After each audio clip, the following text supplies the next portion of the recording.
Shining a better light on the women who appeared in the Bible is something that's really important to me because all of the stories, of course, are from the male perspective. And Jezebel, she's at the hands of the male gaze. They hate her because they ain't her. No, they hate her because she's an influential person. She was born a princess, becomes a queen in Israel. She's wealthy. She is accustomed to a certain lifestyle. She comes with her own prophets and prophetess. And the Yahwehs cannot stand that she worships Asherah and the Baals.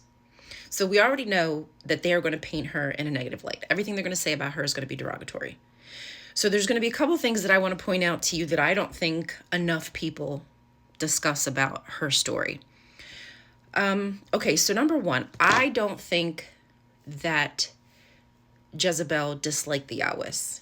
In fact, I think that the names of her children, which are all theophoric Yahwistic names, are proof that she worshipped Yahweh as well. She would have worshipped Asherah and Yahweh together, especially in that time period because the Hebrews were polytheistic. There was no such thing as monotheism.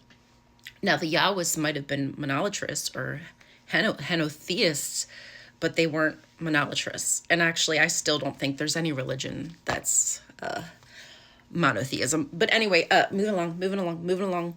So Jezebel's children, a lot of women in the Bible name their kids.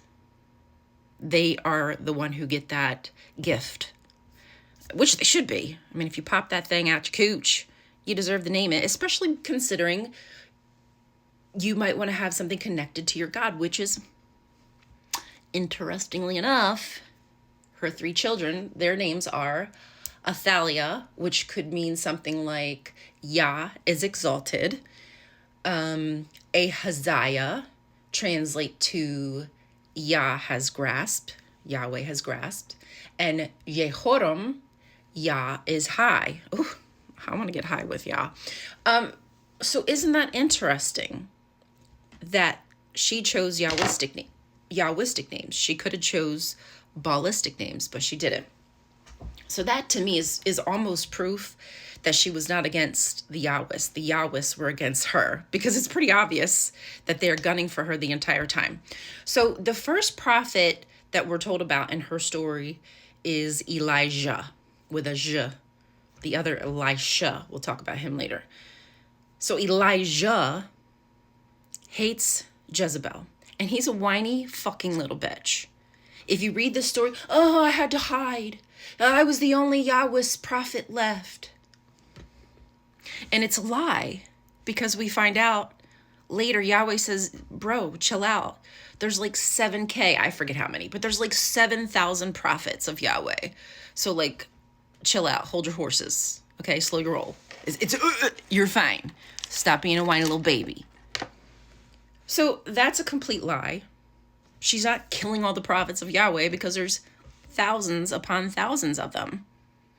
But we find out that Elijah says, hey, let's have a contest just between me and all the prophets of Jezebel's prophets of Baal. Let's have a contest. This contest, the entire story is to simply make fun of a Baalistic ritual. The ritual of shaving, scraping your skin that I've told you about before, like a mourning ritual for Baal to bring him back in his vegetation period because he's gone down into Sheol. He's dead for a little bit. He's been defeated by Mot. That is part of the fertility cycle. So Elijah calls all the prophets of Baal. They go to this location, and the prophets of Baal are supposed to light the pyre and bring Baal in order to prove that he is the high supreme God. Now, when they do it, when they scrape their skin, they're mourning, they're kind of flapping themselves all around, as the Yahwists are saying, making a mockery is what they're trying to do of Baalistic rituals. Nothing happens. Baal must be taking a shit, I think is what Elijah says. Is Baal taking a shit? So Elijah He takes his pyre and he pours a shit ton of water on it. And he's like, yeah, Yahweh's still going to light this up. It's all good. And it happens. That's what happens. Pours all this water over and over. And even still, Yahweh is able to light that fire. Okay. So we all are aware that that doesn't happen in reality, right? The gods don't just light shit up. And nobody in the ancient world thought that. Like, are we on the same page that that shit never happened? It's just a story. Yahweh didn't light shit. Baal didn't light shit. None of the ancients thought that Baal was lighting shit. It's not how it happened. It's a mediocre story to simply put down a Canaanite ritual. So at that point, Elijah instructs all the Baalists to be taken out this plane. And so they do. Now, again, let's remember, none of that happened. It was a trick. Got all of them in one location. Hey, we're going to have a test. Gets them into that location and murders him, which also shows his power as a prophet. The fact that he just got people like that in his back pocket. And the reason why I think that this whole situation is just a freaking story made up, because later on, after Elijah dies, that little bitch dies, Elisha, the new prophet who kind of takes his place, well, that's exactly what it is. He takes his place because he done did. He now tricks the prophets of Baal, because there's still prophets of Baal left, into one location and kills them all. I think that was under Jehu, the King Jehu. So on this story, they tell us the truth. They tricked the worshipers of Baal and killed them. But in the first story, it was they were going toe to toe with action that would never happen in the ancient world. Nobody's going to tempt God to light a fire. We just know that's simply not going to happen. So, yes, I believe that they're just negative stories about Jezebel because they simply did not like her. And she did not kill all the prophets because there were like 7,000 of them. So that's just a fucking outright lie. What else? Is there anything else? Let me pause. Oh, shit, that's right. Okay, I got like 3 minutes left.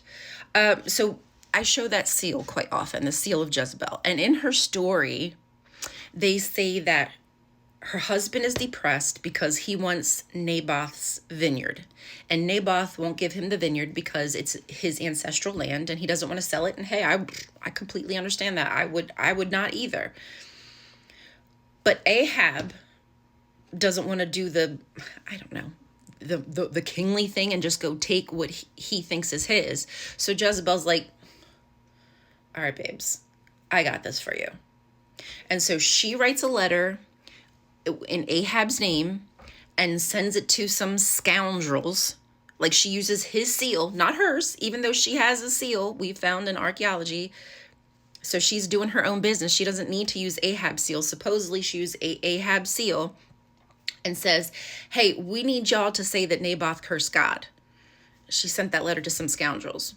Now, what's interesting to me is that when Naboth is finally killed, they come back and report to Jezebel. Why would they report to Jezebel if the letter was in the king's name? There's inconsistencies in the story that really don't make sense to me. I think that if that happened, if that story is a true story, the king did it. Ahab did it, and they placed the blame on Jezebel. If Jezebel wanted to do it, she could have used her seal. She had the power. She obviously had a lot of prowess, and people listened to her. She had much influence over people in that time period of the Canaanites, or at least of Israel. So what would be the purpose of her needing to use her husband's seal? It's just a weird story to me. It's illogical. It's nonsensical. Fuck. Yeah. Anything else? Let me know. Oh, I should probably add that Elisha, the prophet, is the one who has children mauled by bears because they called him Baldy. And these are the ones we trust to write accurate stories. No, thank you.